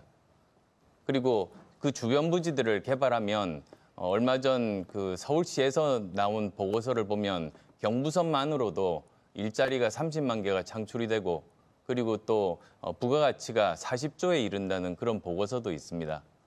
또한 아까 그 말씀드린 것처럼 여기를 통해서 숲들이 많이 생기면 보통 숲 1헥타르가 미세먼지를 168kg을 연간 없앨 수 있다고 합니다. 따라서 미세먼지 30%를 절감을 할 수가 있는 겁니다. 그리고 이제 두 번째로 말씀드릴 공약이 바로 그 서울형 헬스 체인입니다. 그리고 5만 원씩 기초건강 급여를 드리겠다는 겁니다. 지금 현재 이렇게 흩어져 있는 많은 건강 정보, 그리고 진료 정보, 그리고 약에 대한 정보, 의료 보험, 또한 그 복지 정보들이 있습니다. 이런 것들을 블록체인을 이용해서 하나로 모으게 되는 겁니다. 그렇게 되면 병원 갈 때마다 그 병원 카드를 쓰실 필요가 없습니다. 이것 하나로 됩니다. 그리고 또한 한 처방전 내에서는 같이 먹으면 안 되는 약 금방 알 수가 있습니다만 다른 처방전에 있는 약들까지 실시간으로 체크하기가 힘든데 이걸 통하면 가능합니다. 그래서 이 궁극적인 목적은 건강을 증진하는 데 있습니다. 서울시 그 시민들 중에서 7대 만성질환자가 지난 7년간 박원순 시장 불행하게도 재직 시절입니다만 거의 30%가 늘어났다는 통계도 서울시 자료로 나와 있습니다. 그래서 이런 부분들을 획기적으로 개선하고자 하는 그런 것입니다. 그리고 또 그 온종일 초등학교, 즉 하루 종일 학교에서 있으면서 돌봄과 그리고 4차 산업혁명에 필요한 코딩 교육까지도 받으면서 아이들의 사교육비도 절감되고 그리고 경력 단절료도 없앨 수 있는 그런 공약도 제가 내놨습니다. 네, 수고하셨습니다. 안철수 후보 정책 발표 들으셨는데요. 이어서 3명의 후보와 1대1 정책 검증 토론 진행하겠습니다. 방식은 조금 전과 같습니다. 그럼 기호 5번 정의당 김종민 후보와 기호 3번 바른미래당 안철수 후보 1대1 검증 토론 시작하겠습니다. 네, 제가 지난 토론회 때 또랑 얘기하면서 단일화하시라고 그랬는데 단일화하는 겁니까? 아마 다른 여기 그 후보님 지지자들은 뭐 그거를 바라지 않는 것 같습니다만 많은 박원순 시장의 지난 7년에 대해서 이제는 더 이제 하면 안 된다. 그런 또 그 국민들이 시민들이 많이 계십니다. 그러니까 상관하실 바가 아닙니다. 그러니까 단일화 하시는 거냐고요? 상관하실 바가 아닙니다. 저는 서울 시민 무시하는 단일화팔이 이제 그만하시길 바랍니다. 지금 안 후보가 서울시장 되는 건 관심이 없고 나중에 자유한국당과 합당하려고 하는 거다. 이런 거 다 알고 있습니다. 바른미래당에서 말하는 미래라는 게 자유한국당으로 들어가는 거냐. 저는 바른미래당의 미래는 저는 자유한국당과 함께 결국은 동반 퇴장하는 길이 될 거다. 이런 말씀을 드리고 싶고요. 서울 시민과는 아무 상관이 없는 그건 공약이 없습니다. 자기 정당만 생각하는 그런 저질 정치가 이제 드러난 거다. 저는 새정치 안철수의 시대에는 이제 막을 내린 게 아닌가. 솔직히 좀 안타깝습니다. 이거 잠깐 봐주시기 바랍니다. 포스코 사회이사 할 때 월급 평균 다 합치해서 평균 내보면 5천만 원 받았어요. 사회이사 시절에 회의하면 한 번 회의할 때마다 2천만 원씩 받습니다. 2,500만 연봉 받는 최저임금 노동자들의 삶은 보이지 않으시지 않나 생각합니다. 도대체 왜 최저임금제는 동의하면서 수백 배의 월급 받는 CEO 월급 최저임금 연동해서 제한하지 않은 최고임금제는 동의 안 하시는지 이거 답변 부탁드립니다. 포스코 사회이사 다 정해진 보수를 다 받은 겁니다. 저만 특별하게 뭐 다 많이 받거나 그러지 않았습니다. 그리고 또 최고임금제에 대해서 제가 어떤 뭐 견해를 밝힌 적이 없는데 무조건 반대하신다고 지금 그러시는 겁니다. 아니 의견 주세요. 저도 그 차이가 너무 심하게 과다하면 그건 문제가 많다는 생각을 합니다. 네, 일단 더 중요한 건 그게 아닙니다. 저희 가려운 이유가 있는데요. 이거 한번 보시기 바랍니다. 여기 보면 모든 안건에 다 찬성했다고 나옵니다. 이게 이제 언제냐면 이명박 대통령 혈세축 내고 자원 외교 한참 하던 시절입니다. 이때 이거 좀 선두에서 부역한 사람이 포스코 정준영 회장이에요. 안 후보가 사회이사 할 때 얘기입니다. 240건 중에 3건 반대했습니다. 연말 불우이웃 돕기, 학생 기숙사 건립. 이런 거는 반대하면서 다른 안건 다 찬성하셨어요. 같이 부역한 게 아니냐는 의구심이 있어요. 답변 부탁드리겠습니다. 포스코 사회이사는 여기 계신 박원순 후보와 많은 기간이 겹쳤습니다. 그리고 또 잘 모르셔서 하는 얘기인데 포스코에서는 먼저 어떤 안건에 대해서 이사들 의견을 다 묻습니다. 박원순 후보가 더 잘 아실 겁니다. 그래서 그중에서 반대가 많으면 아예 올라오지를 않습니다. 미리 많이 걸러집니다. 그런 걸 잘 모르셔서 지금 그런 말씀입니다. 아니 그러니까 그렇다면 사회이사로서의 그런 걸 잘 몰랐다면 굉장히 무능하신 거고 솔직한 말하면 놀면서 월급 받으신 거죠. 말귀를 못 알아들으시네요. 미리 다 걸른다는 겁니다. 미리 이게 반대가 많을 것 같으면 아예 올라오지를 않습니다. 그러니까 그 부역했다는 거 아닙니까? 자원외교 그런 거 파탄 내면서 거기에 다 찬성표 잘 모르시면서 던지셨다는 얘기잖아요. 저는 이런 분이 서울시장 자질이 있나 이런 생각이 듭니다. 시간 다 쓰셨고요. 안철수 후보 답변하시겠습니까? 예, 지금 뭐 공약과 관련 없는 무슨 단일화 이야기를부터 시작을 하시는데 저는 분명히 말씀드렸습니다. 저는 시민에 의한 단일화를 말씀드렸습니다. 그래서 박원순 시장의 지난 7년에 대해서 문제라고 생각하시는 많은 시민들, 절반이 넘는 시민들이 가능성이 높은 후보에게 표를 모아주는 방식으로 그렇게 진행될 거다. 그 말씀을 드렸습니다. 그게 무슨 또 뭐 야합입니까? 그건 너무나 정치공학적인 그런 공격이 지나지 않습니다. 네, 안철수 후보 총 6분 중에 4분 6초 남았고요. 다음은 기호 1번 더불어민주당 박원순 후보 2분간 1대1 정책검증 토론 시작하시겠습니다. 예, 안철수 후보께서 이제 주된 공약으로 내세우는 이른바 서울 개벽 프로젝트. 저는 이걸 보면서 지난 4년 전에 정몽준 후보가 잠자는 서울을 깨우겠다. 이런 캐치프레이즈가 생각이 납니다. 그때 사실 정작 서울 시민들은 이제 잠 좀 자자. 이런 생각이었는데 말이죠. 그 당시 제가 빅데이터를 분석해 보니까 시민들은 보육, 공원, 뭐 카페, 힐링, 도서관 이런 거를 원하고 있었죠. 저는 뭐 대규모 민자를 동원하고 또 도시에 큰 공사판을 벌이는 것이다. 민자가 그렇게 간단한 게 아니잖아요. 그게 자선 사업을 하는 게 아니죠. 당연히 이익을 취하죠. 지난 이 지하철 9호선 시공 당시에 맥쿼리가 후순위 채권자로서 서울 시민의 혈세를 빼나가는 구조였습니다. 제가 시장에 취임한 이후에 구조 조정하면서 약 3조 2천억의 시민들의 혈세를 나가지 않도록 그렇게 구조 조정했습니다. 사실 지금 이 셈법이 저는 완전히 틀린 게 아닌가. 철도 및 주변 지역 도시재생 전략계획이라고 하는 2013년 서울시가 조사한 바에 따르면요, 이 사업성이, 경제성이 0.01, 0.02밖에 안 됩니다. 이게 1이 돼야지 비로소 중앙정부도 설득하고 다 할 수 있는데 그다음에 안양시가 서현기술단이라는 곳에 1호선, 전철 1호선을 국철 1호선을 계산해 보니까 1km당 비용이 3,400억 드는 걸로 평가하고 있는데 안 후보는 1,200억으로 잡고 있습니다. 그야말로 사업성 검토가 제대로 안 이루어지고 사업 현실성이 부족한 거 아닌가요? 전문가들과 다 이미 검토를 거쳤습니다. 그리고 아마 같은 보고서를 봤는데 아마 엉뚱한 것을 보신 것 같습니다. 이건 그 당시도 충분히 사업성이 많다고 이미 검증이 됐고, 그리고 또 그때 보고서는 그 경부선, 그것도 이제 전체적으로 경기도까지 포함한 그런 계획입니다. 그런데 지금 제가 말씀드리는 계획은 서울시 내 경부선 노선뿐만 아니라 6개 노선에 대한 그런 계획입니다. 아니 어떤 전문가들이 평가한 겁니까 그게? 서울시 전직 고위 공무원들, 그리고 또 이런 건설 계통의 전문가들 다 저희들은 그 자문을 받았습니다. 아니 이거는 서울시 공식 이 평가, 그다음에 아까 제대로 된 컨설팅 회사가 평가했는데도 이런데 저는 도대체 어떤 전문가들이 그 사업에 관여했는지 시간 다 쓰셨고요. 아니, 그렇다면 지금 뭐 팩트 체크를 해보시면 될 것 아니겠습니까? 그 보고서 아마도 뭐 보고 계시고 저도 가지고 있습니다만 저 토론 끝나고 나서 거기서 과연 경제성이 말씀하시는 것처럼 뭐 0.01이라고 하셨던 것 같은데 그게 맞는지는 살펴보면 되는 것이겠죠. 네, 안철수 후보 답변 다 하신 겁니까?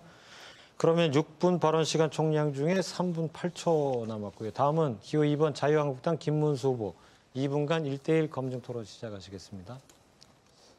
저는 안철수 후보가 이제 의사이시기도 하니까 미세먼지가 우리 호흡기 질환이라든지 기타 인체에 미치는 영향에 대해서 좀 강조를 많이 해주시면 좋겠는데 그 말씀은 전혀 안 하세요. 그래서 그 미세먼지가 우리 시민들의 건강에, 특히 서울시가 이 정도 되면은 건강에 미치는 영향 이런 걸 좀 한 말씀 한번 해주시면 좋겠어요. 예, 이미 보고서가 나와 있습니다. OECD에서도 이 미세먼지 때문에 2050년이 되면 그것 때문에 죽는 분들이 엄청나게 많이 생길 거라는 보고도 있습니다. 그리고 또 특히 초미세먼지가 굉장히 나쁩니다. 그냥 이렇게 우리가 눈으로 보이는 먼지와 이런 초미세먼지가 다른 것이 아예 숨을 쉬면 혈관 속으로 들어가 버립니다. 그래서 건강에 정말 큰 위해가 되는 건 상식이라고 생각합니다. 그리고 이제 서울에는 지금 52개 대학이 있는데 저는 이게 굉장히 중요하다고 보고 있거든요. 이 52개 대학이 물론 교육부에 의해서 지금 자율성이 없습니다. 자기 마음대로 뭐 대학을 운영할 수 없는 수준이고 그런 점이 있지만은 그러나 이 52개 대학 주변이 보면 대학촌이 물론 홍대라든지 연대 뭐 신촌 이런 데는 좀 괜찮게 돼 있습니다만 나머지 대학촌 주변에 문화라는 것이 뭐 하숙집이나 고시방 그래서 조금 낙후된 점이 많아요. 그래서 이런 부분에 대해서 제가 이 대학과 대학촌 주변을 중심으로 해서 4차 산업혁명 특구를 만들어서 거기에서 연구소도 유치를 하고 또 대학생들의 도서관 또 공연장 창업센터 또 여러 가지 주민들을 위한 시설이나 또 대학생들의 그런 1인 거주 시설을 스마트하게 만들어 드린다든지 이런 것들이 굉장히 필요하다고 보는데 특히 대학에서 지금 전공하고 있는 자기 전공 분야하고 기업하고 이렇게 결합을 시키면 아주 좋다고 봅니다. 여기에 대해서 뭐 좀 말씀을 하실 거 있으면 좀 하시죠. 제가 말씀드린 서울 개벽 프로젝트가 그걸 염두에 둔 겁니다. 제가 주목하는 그런 곳들이 많은데요. 대표적으로 홍릉이라든지 신촌입니다. 홍릉 같으면 주변에 고려대학교, 경희대학교, 외국어대학교, 카이스트 경영대학원, 그리고 키스트까지 수많은 연구소와 좋은 인력들이 있습니다. 그런데 그 부근에 동대문에서 이번 서울 개벽 프로젝트로 넓은 그런 땅들이 생기고 개발이 되면 거기가 규제 샌드박스로 지정하고 4차 산업혁명의 일자리를 만드는 곳이 될 겁니다.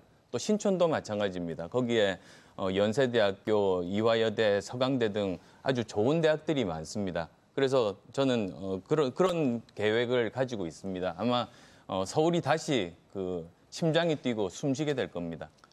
그래서 이 젊은이들에게 뭔가 과감하게 규제를 완화하고 그 주변 대학 주변에 일정한 특혜를 좀 줘서 인센티브나 세제성 면세도 좀 해줘야 된다. 안철수 후보 답변 1분 47초 남으셨습니다. 예, 저도 왜 창업이 활발하지 않는가에 대해서 많은 문제인식을 가지고 있습니다. 지금 현재 창업을 활성화시키기 위해서 서울시에서 내놓은 방안들이 서울에 40몇 군데 건물을 지어서 임대하겠다 이 정도 수준인데 그거야말로 말 앞에 수레를 놓는 것 같습니다. 오히려 창업할 여건이 안 되는데 건물만 많이 만들면 뭐 하겠습니까? 따라서 가장 중요한 것이 규제를 완화시키는 그리고 특히 새로운 기술에 대해서는 규제 샌드박스를 도입하는 것이 중요합니다. 그다음 또 공정하게 경쟁을 가능하게 하는 그런 구조를 만들어야 됩니다. 실력이 있으면 대기업도 이길 수 있어야 도전할 수 있는 것 아니겠습니까? 그리고 또 세 번째로는 한 번 실패하더라도 다시 재도전할 수 있도록 금융제도나 관행들을 개선을 해나가야 됩니다. 그러면 많은 젊은이들 그리고 창업의 꿈을 꾸는 중장년층들도 열심히 창업에 뛰어들 수가 있을 겁니다. 그리고 제 시간이 좀 남았으니까 아까 한 말씀을 드리면 지금 서울에 너무나 위험한 건축물들이 많습니다. 아까 박원순 후보께 가봤냐고 물어봤던 이유가 거기도 언제 용산처럼 무너질지 모릅니다. 그러면 거기 용산처럼 무너지고 그리고 또 만약에 사상자가 나면 그때 가시겠습니까? 그건 말이 되지 않는 것 아닙니까? 안전을 최우선으로 해야 되는데 안전은 완전히 도외시하고 그리고 오히려 그런 주민들의 원망을 살 정도로 막았습니다. 그래서 아예 재개발 구역에서 해제하는 이런 서울시 지금까지 역사상 없던 일이 지금 자행되고 있습니다. 이런 부분 반드시 시정돼야 합니다. 네, 안철수 후보 수고하셨고요. 상호 정책 검증 토론에 나설 마지막 후보자는 기호 5번 정의당 김종민 후보입니다. 김종민 후보 3분간의 정책 발표 시작하시죠. 네, 저는 이번 지방선거에서 사라진 이름들 얘기를 좀 해보려고 합니다. 이번 사회에서 우리 사회에서는 가장 뜨거운 주제이지만 가장 아픈 시민들의 이야기이기도 합니다. 저의 첫 시민은 여성입니다. 최근 우리 사회에 부끄러운 치부를 폭로한 미투운동, 그리고 낙태죄 폐지운동, 상의 탈의 시위 등 여성들은 더 이상 성차별에 침묵하지 않겠다는 분명한 화두를 제시하고 있습니다. 그럼에도 현실은 여전히 몰카 범죄나 성폭력 사건이 횡행하고 있습니다. 특히 몰카는 단순히 훔쳐보기가 아닌 한 개인의 삶을 파괴하는 잔인한 인격살인 범죄입니다. 그런데도 사법부의 대처는 미흡해서 오히려 방관하고 있다는 불신이 생겨나고 있습니다. 저는 인권도시 서울을 위해 몰카 제로 서울을 시작할 겁니다. 공공기관부터 민간시설까지 몰카 촬영이 아예 불가능하도록 차단하겠습니다. 또한 성폭력 원클릭 센터로 피해자가 피해를 당한 그 순간부터 법률 대응을 지원하고 일상으로 회복하기까지 전면적인 지원을 아끼지 않겠습니다. 두 번째는 청년입니다. 온라인 커뮤니티에서 나온 한 청년의 이야기입니다. 그저 내가 바라는 건 밖이 밝을 때 내 집도 창문 빛으로 함께 밝았으면 좋겠고 계절이 바뀔 때마다 벌레들을 조금만 덜 봤으면 좋겠고 윗집은 고사하고 옆집에 누가 사는지 일일이 소리를 안 들었으면 좋겠다. 이렇게 베란다 있는 8평짜리 단독 원룸이면 좋겠다는 그 바람을 현실로 만들어 보겠습니다. 1인 가구 청년 10명 중 9명은 월세를 내고 삽니다. 국토연구원 조사에 따르면 1인 가구 청년이 가장 바라는 것은 저렴한 임대주택이었습니다. 저는 지하철역에서 가까운 역세권 1인 가구 임대주택을 획기적으로 늘리겠습니다. 주거비 부담 없는 반값 임대주택 만들어내겠습니다. 재건축 초과인구 환수제 폐지가 아니라 더 많이 걷어서 청년 임대주택의 재원을 마련하겠습니다.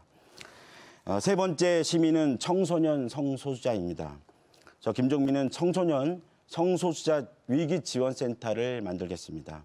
최근 한 여고생이 선생님께 자신의 성 정체성에 대해 말했다가 오히려 혐오 발언을 듣고 자살했던 가슴 아픈 사건이 있었습니다. 청소년 성소수자 46%가 자살 시도 경험이 있다는 충격적 결과에 우리는 주목을 해야 합니다. 성소수자라는 이유만으로 삶의 낭떠러지로 몰리는 청소년들을 지켜야 합니다. 단 한 명의 청소년도 포기하지 않겠습니다. 지방선거에서 이렇게 사라진 이름들, 서울에서 가장 아픈 이름이 아니라 서울에서 가장 빛나는 이름이 되게 노력하겠습니다. 네, 수고하셨습니다. 김종민 후보의 정책 발표 들으셨는데요. 이어서 3명의 후보와 순차적으로 1대1 정책 검증 토론 진행하겠습니다. 방식은 전과 같습니다. 그럼 기호 1번 더불어민주당 박원순 후보와 기호 5번 정의당 김종민 후보 1대1 검증 토론 시작하겠습니다. 네, 지난번 토론에서 저와 김 후보 사이에는 뭐 한강이 흐른다 이런 말씀을 듣고 저는 참 서운했습니다. 왜냐하면 실개천 뭐 정도 하나 흐르지 않을까, 아니 그것도 아닌 거 아닌가 이런 생각이 들었는데요. 오늘 말씀하시는 것 중에 특히 좀 전에 여성 정책에 대해서 말씀하시는 거 굉장히 공감을 했습니다. 사실 우리 사회가 지난 촛불 혁명 이후에 많은 변화와 발전이 있었지만 지금 우리 시대의 가장 중요한 변화의 물결 중에 하나가 바로 저는 여성 문제다. 미투나 위드유로 이렇게 표시되는 여성들에 대한 차별이나 편견, 그리고 각종 불평등에 대한 구체적이고 실질적인 변화가 있어야 된다. 이렇게 생각합니다. 그래서 제가 눈여겨보고 있는 게 성별 임금 격차 제도입니다. 그래서 저는 이것을 위원회를 만들고 또 서울시와 그 산하 기관부터 그런 성별 임금 격차에 대한 조사나 또는 이런 공시를 진행하고 또 서울시의 성평등 노동전담 부서를 신설해서 이를 적극적으로 추진해 나갈 생각인데요. 김종민 후보도 비슷한 공약을 제시하셨습니다. 이에 대한 얘기를 좀 들어보고 싶습니다. 네, 사실 제가 이제 말씀드리고 싶었던 어떤 정책 중에 하나가 페이 미투라고 하는 말입니다. 근래 이제 여성 운동하시거나 또는 여성 노동의 인권을 신장시켜야 하는 분들 사이에서 많이 쓰고 있는 말인데요. 미투 운동처럼 남녀의 임금 격차를 줄여서 차별을 없애가자는 제도입니다. 사실은 임금의 수준이 상당히 심각한 수준입니다. 저희 조사 결과 보면 남성 대비 여성의 임금이 평균 65% 정도이고 OECD의 최하위 국가입니다. 16년 연속 꼴찌로 되고 있습니다. 그래서 이거는 여러 가지 이유가 있습니다. 유리천장 같은 그런 벽도 굉장히 중요하게 있겠고 경력 단절의 문제도 굉장히 심각하게 있을 거라고 생각이 듭니다. 이런 것을 위해서는 일단 서울시가 할 수 있는 최소한의 조치로서의 성별 임금 격차 해소를 위한 서울시 역할을 하기 위해서 임금 격차에 대한 공개를 의무화하는 것, 말씀하신 것처럼 그런 것들을 점점 하는 걸 통해서 줄여나가는 게 굉장히 중요한 것이고 이것이 결국 서울시 수주하는 기관까지를 민간까지를 확대하는 정책까지를 만들어내는 게 중요하다고 생각합니다. 성차별 정책이라든가 이런 것들이 성차별적인 요소와 고민들이 많고 지금 상당히 이 사회 굉장히 뜨거운 이슈입니다. 그런데 지금 서울시장 선거에서 이런 정책 공방이 별로 없는 것에 좀 아쉬움이 있고 또 시간이 여유가 된다면 또 여러 가지 말씀을 드려보겠습니다. 네. 예, 그리고 또 김 후보님하고 저 사이에 이게 굉장히 유사한 대표적인 정책이 노동 정책이라고 생각합니다. 저는 지금까지 노동 존중 특별시라는 이름으로 비정규직의 정규직화, 또 노동이사제 도입, 생활임금제 도입 이런 지방정부로서는 사실 완전히 새로운 그런 노동 정책을 추진해 왔습니다. 그리고 이번에 유니언시티라는 이름으로 노동자들이 스스로 자신의 권리를 이렇게 보호할 수 있도록 노동조합 조직들을 높이기 위한 정책들도 발표했습니다. 그런데 이제 특히 노동자위원회 워크라운드의 설치를 저는 공약하고 있는데요. 비슷한 걸 하고 계시더라고요. 워커즈 센터를 만들겠다고 하시는 그런 어떤 차이가 있으신지. 박원순 후보 시간 다 쓰셨고요. 저는 이제 서울시가 주요한 어떤 도시 타이틀을 노동으로 갖고 가야 된다고 생각을 하고 있습니다. 그러기 위해서는 저는 이제 레이버시티 구상으로 표현을 하고 있는데요. 가장 중요한 것은 노동자의 노조 가입률이라고 표현되는 노조 가입률을 높여내는 것이 중요하고 지금은 10% 정도 수준인데 가능한 순위를 빨리 올리되 최대 목표를 30%까지 끌어올리는 걸 목표로 해보자 이런 생각을 갖고 있고요. 그러려면 말씀하신 것처럼 여러 가지의 종합적인 대책 같은 게 필요합니다. 그런데 가장 중요하게는 지금 노동복지센터가 있는데 이 노동복지센터가 워커센터 정도 수준으로 말하자면 노동자들의 노동조합의 가입률을 높이기 위한 실질적인 역할을 할 수 있는 센터로 각 구별로 확대돼야 된다는 말씀을 드리고 싶고요. 이런 과정을 통해서 프리랜서 노동조합 등을 통한 비정규직 노동자들에게 노조를 만들 수 있다고 하는 희망을 주는 것, 이런 것들을 계속 만들어가겠다 이렇게 말씀드리겠습니다. 네, 김종민 후보 6분 시간 중에 3분 36초 남아 있고요. 다음은 기호 2번 자유한국당 김문수 후보 2분간 정책 검증 시작하시죠. 우리 김종민 후보자께서는 수도 서울을 지방으로 이전하는 걸 찬성하십니까? 네, 지난번에 그 토론회 때 그게 갑자기 이제 질문을 와서 이제 그렇게 했는데 저는 그 자체를 딱 찬성한다, 반대한다 이런 것보다는 현재 수도 서울로서의 자기 역할은 계속 분산돼야 되고 또 권력, 권한, 또 집중화돼 있는 것은 계속 분산시켜 나간다는 기본 정책 방향을 갖고 있습니다. 그러면 남북 통일이 되면은 수도를 어디로 옮겨야 된다 이렇게 생각하고 계십니까? 그것도 마찬가지로 생각이 없습니까? 통일이 되는 과정에서 충분히 뭐 시민들의 의견 또 국민들의 의견을 전체도 들어가며 국가적인 어떤 정책 방향에서 중요하게 결정해야 될 문제라고 생각이 들고 그런 과정에서 어떤 곳으로 또 옮겨야 된다고 생각되면 또 옮길 수 있는 문제다 이렇게 생각합니다. 그럼 지난번에 문재인 대통령이 수도 서울을 옮기는데 헌법 3조 2항 개정안을 냈어요. 수도에 관한 사항은 법률로 정한다. 그러니까 지금 헌법으로 정하게 돼 있는 것을 법률로 정한다. 이 지난번 문재인 대통령의 헌법 개정안에 대해서 찬성하네요. 3조 2항에 대해서. 뭐 충분히 뭐 그렇게 검토해 볼 수 있다고 생각합니다. 찬성은 아니고.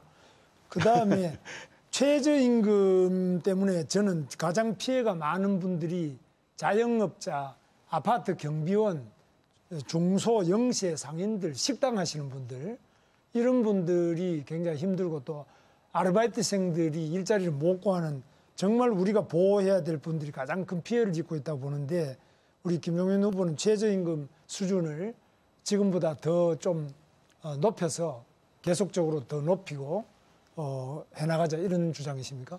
네, 기본적인 정책의 방향이 정책 정책의 방향이라고 하는 것이 시민들 일하는 시민들의 호주머니에 돈이 들어가고 그 돈이 중소자영업자에게 쓰이게 되고 또 중소자영업자들이 돈을 벌게 되면 그걸 통해 고용을 창출해내고 이런 선순환 구조를 만들어내자고 하는 게 기본적인 정책의 방향이라고 보시면 될 것 같고요. 중소자영업자들이 어렵고 중소상인들이 어려운 것은 납품단가 후려치기 같은 겁니다. 재벌 본사 갑질들이 문제인 것이지 도대체 대기업이 갖고 있는 880조 정도 되는 재벌 대기업이 갖고 있는 그 사내 유복은 왜 안 풉니까?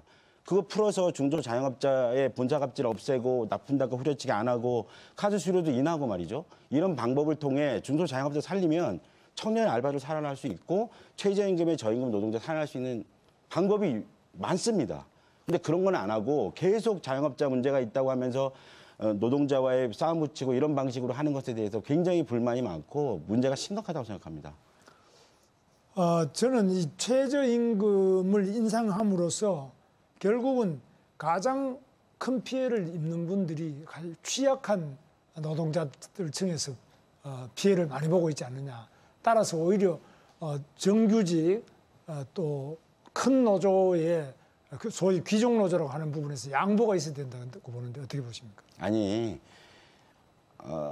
노동자의 최저임금을 올리는데 왜 노동자가 힘듭니까? 임금은 올라가는 것이기 때문에 그것은 문제가 없습니다. 문제는 그것을 책임져야 하고 감당해야 하는 기업들이 그 문제에 일자리를 창출하지 않고 끊임없이 그렇게 산업유공을 쌓아놓고 이런 문제가 심각하다는 것이죠.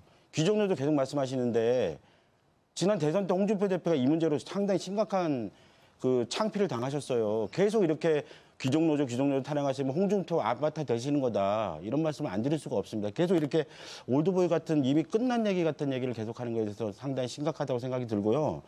노조가 야근, 특근, 철야 이렇게 해가지고 돈 많이 받는데 그게 뭐가 문제입니까? 자, 그리고 주한미군 철수 문제가 나오는데요. 저는 뭐 서울에도 주한미군 사령부가 있습니다만 주한미군은 핵이 폐기되더라도 북한이 완전히 체제가 바뀌기 전까지는 우리를 공격할 그런 남침 야욕이든지 이런 게 없어지기 전까지는 주한미군이 주둔해야 된다고 보는데 어떻게 보십니까? 아니, 잠시만요. 김종훈 후보 1분 17초 남은 거 감안해서 대답해 주십시오. 네. 평화협정 체결 단계에 들어가면 협상을 합니다. 당사국들 간의 협상이 이루어질 수밖에 없죠. 전쟁 때문에 만들어진 주한미군 철수할 거냐 말 거냐 논의도 평화협정 체결 과정에서 당연히 하게 되죠. 필요하다면 철수하는 것이죠. 그 지위와 역할이 변화된다고 한다면. 이렇게 봐야 되는 것이지 어떻게 세상이 변하고 지금 평화의 시대가 열리는데 군사 무기라든가 군대는 다 없애는 시대로 가야 되는 것이지 왜 그걸 꼭 남아야 된다고 생각합니까? 이거는 주한미군 숭배론이다. 이렇게밖에 말씀드릴 수가 없어요. 그 북한 체제가 바뀌기 전에도 우선에 주한미군은 철수돼야 된다 이렇게 보시면? 다양한 방법이 있다는 말씀이고 주한미군 지휘와 관련돼서는 평화협정 체결에서 주요한 논의 단계에 돌아갈 거고 주요한 의제입니다. 예. 그때 토론하면 됩니다. 주한미군이 주둔하는 것이 평화가 더 유지되는 데 도움이 되지 않나요? 김문수 후보 시간 다 쓰셨고요. 김종훈 절대 후보 아니라고 생각합니다. 예, 지금 36초 남았습니다. 그 안철수 후보도 답변을 하셔야 되는데, 예. 그러면 마지막으로 기호 3번 바른미래당 안철수 후보 1대1 정책검증 토론 시작해 주시죠. 김 후보께서는 그 소득 대비 임차료 부담이 30% 이상 되는 가구가 서울에 얼마나 되는지 아시죠? 네, 죄송합니다. 거기까지는 통계를 파악하지 못했습니다. 예, 그 주거 실태 조사 때마다 이제 나오는 통계라서 여쭤봤습니다. 48만 가구 정도 됩니다. 그래서 이렇게 어려운 분들이 많은 만큼 우선적으로 공공 임대주택을 저렴하게 공급해야 되는 것 아니겠습니까? 거기엔 아마 그 생각을 하실 겁니다. 그런데 여기 그 경실련에서 지난달에 공개 질의한 내용이 있습니다. 아마 옆이라서 잘 읽으실 수는 없을 테니까 제가 두 가지만 말씀드리겠습니다. 경실련에서 박원순 시장에게 묻는다고 했습니다. 그래서 첫 번째로는 지금 그 서민에게 적정원가보다 비싸게 분양을 해서 세대당 1억 원 이상 부담을 지웠다는 그 내용입니다. 그다음 또 두 번째로는 오세훈 시장도 분양원가 공개를 했는데 박원순 시장 공개하지 않고 있다. 거기에 대한 문제 제기입니다. 그래서 저는 우리 4명 중에 누가 시장이 돼도 이 분양원가 공개는 저는 필요하다고 봅니다. 그래야 건축비 그 거품들을 제거할 수 있는 것 아니겠습니까? 그래서 저는 김 후보께서는 분양 원가 공개에 대해서 어떤 입장인지 묻고 싶습니다. 전체 분양 원가 공개는 공개해야 된다는 입장이 분명하고요. 지금 말씀하신 게 임대주택입니까? 예, 지금 정확하게 여기는 나와 있지 않습니다만 마곡지구 아파트를 SH공사가 분양했을 때 이야기였습니다. 네, 저는 공공기관뿐만 아니라 민간 개발업자를 다 포함해서 건설업자 포함해서 다 분양원가 공개를 해야 된다고 하는 생각은 분명합니다. 그러면 이 부분은 박원순 시장의 지금 정책이 틀렸다고 보시는 거군요. 제가 정확한 사실은 제가 몰라서요. 정확히 답변드리기 그대로입니다. 그러면 이 부분에 대해서는 박원순 시장의 정책이 틀렸다고 생각하시는 걸로 알겠고. 아니 박 후보님한테 물어보시면 될 것 같습니다. 네. 그리고 이제 그 다음으로는 저 신곡보 철거 제가 시간이 별로 안 남아서요. 그 박 시장께서 이제 그 신곡보 철거 결정된 바 없다고 이야기했는데 시간 다 쓰셨습니다. 한강 재자연화가 가능합니까 그러면? 그러니까 신곡보 철거 말씀드리겠습니다. 예, 신곡보 철거는 해야 한강 재자연화가 분명히 되고요. 그거는 뭐 저도 생각이 분명하게 같다 이렇게 말씀드리고 신곡수무가 철거가 돼야 강물이 흐르게 되고 그에 따른 자연적 공간과 녹지 공간을 확보할 수가 있고 시민들은 훨씬 더 편하게 한강을 이용하게 될 거다. 네, 시간 다 쓰셨습니다. 60분간에 걸친 상호 정책 검증 토론 모두 끝나는데 수고 많으셨습니다. 서울특별시 선거방송토론위원회가 주관하고 방송 3사가 공동 중계하고 있는 서울특별시장 선거 후보자 토론회 이제 마지막 순서인데요. 각 후보께서는 유권자 여러분들께 드리고 싶은 말씀을 담아서 1분 이내로 마무리 발언을 해주시면 되겠습니다. 역시 사전에 약속된 순서에 따라서 기호 2번 자유한국당 김문수 후보 마무리 발언 시작해 주시죠. 네, 박원순 시장 7년 7대 적폐 만들어 놓고 다시 4년 더 하겠다고 나섰습니다. 도대체 서울을 얼마나 더 망치려고 하십니까? 제가 서울시장이 되면 올림픽대로 주요 도로를 지하화하고 2층화해서 시내 교통을 뻥 뚫겠습니다. 강북, 강남에 새로운 지하 고속철도 GTX를 만들어서 출퇴근 시간을 30분 줄여드리겠습니다. 환경예산 2배 늘리고 물청소 집진 강화해서 미세먼지를 30% 줄여서 마스크를 확 벗겨드리겠습니다. 서울시를 점령하고 있는 시민단체 출신 6층 마피아 대청소하겠습니다. 전국 최하위권 16등 서울시 공직청렴도 1등으로 만들겠습니다. 취임 첫날 재개발 재건축 허가도장 꾹 찍어드리겠습니다. 서울 시내 52개 대학 주변을 4차 산업혁명 특구로 개발하겠습니다. 네, 김문수 후보 수고하셨고요. 기어서 한번 바른미래당 안철수 후보 마무리 발언하시면 되겠습니다.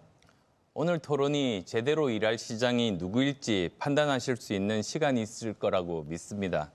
지난 7년간 서울시 엉망으로 만든 분이 또 4년 더 하는 건 시민에게 불행이고 시정이 복원이 어려운 상태에 빠질 겁니다. 오늘부터 사전투표 시작되는데 다른 거 전혀 생각하지 마시고 그냥 살림 제일 잘할 사람이 서울 살린다고 생각하고 선택해 주시기 바랍니다. 엉터리 여론조사 보고 투표 포기하시는 분도 있을 것 같아 걱정인데요. 그게 바로 저들이 바라는 겁니다. 드루킹 수준의 여론조사 문제는 이번 선거 끝난 뒤에 심판하기로 하고 국민이 진짜 어느 후보에 관심을 보이는지 네이버 트렌드, 구글 트렌드 들어가서 꼭 확인해 보시기 바랍니다. 거기서 늘 앞서는 후보가 당선 확률이 높으니 그냥 안철수를 선택하시면 됩니다. 제발 정부를 좀 견제해달라는 여러분의 뜻을 안철수가 받들겠습니다. 고맙습니다. 네, 수고하셨고요. 기호 5번 정의당 김종민 후보 마무리 발언하시죠. 네, 서울시민 여러분, 이번 지방선거 많은 분들이 민주당의 우세를 점치고 계십니다. 그런데 중요한 것은 이대로 가면 2등은 자유한국당이라는 사실입니다. 적폐 세력이 2등인 나라를 만들자고 촛불을 든 것은 아닙니다. 정의당이 자유한국당을 대신해서 제1야당이 되는 것이 진짜 촛불의 완성입니다. 방탄국회에 협조하고 최저임금 깎는 데 열심인 민주당은 정의당이 제1야당이 돼야 매섭게 견제할 수 있습니다. 한반도 평화의 새 시대입니다. 민주당과 정의당 간 선명한 정책 대결을 꿈꾸고 계십니다. 모든 시민들이. 이번 지방선거는 새로운 정치 구도를 만들 절호의 기회입니다. 1등 몰아주기가 아니라 2등까지 고민하여 분산 투자하는 시민 여러분들의 전략적인 선택만이 이 기회를 살려나갈 수 있습니다. 내일부터 사전투표가 시작됩니다. 전국에 서울에 우리 정의당 후보에게 응원해 주시고 함께 투표해 주시길 부탁드리겠습니다. 고맙습니다. 네, 수고하셨습니다. 기호 1번 더불어민주당 박원순 후보 마무리 발언 듣겠습니다. 네, 서울 시민 여러분 오늘 토론 잘 보셨나요? 자정이 넘었으니까 오늘부터 내일까지 사전투표가 실시됩니다. 지정된 투표소가 아니라도 어디에서라도 전국 어디에서나 신분증만 있으면 투표가 가능합니다. 사전투표 꼭 참여해 주십시오. 이번 선거는 사람이 먼저인 나라, 평화와 번영의 한반도로 나아갈지 아니면 과거로 돌아갈지를 결정하는 선거입니다. 시민 여러분의 한 표가 내 삶을 바꿉니다.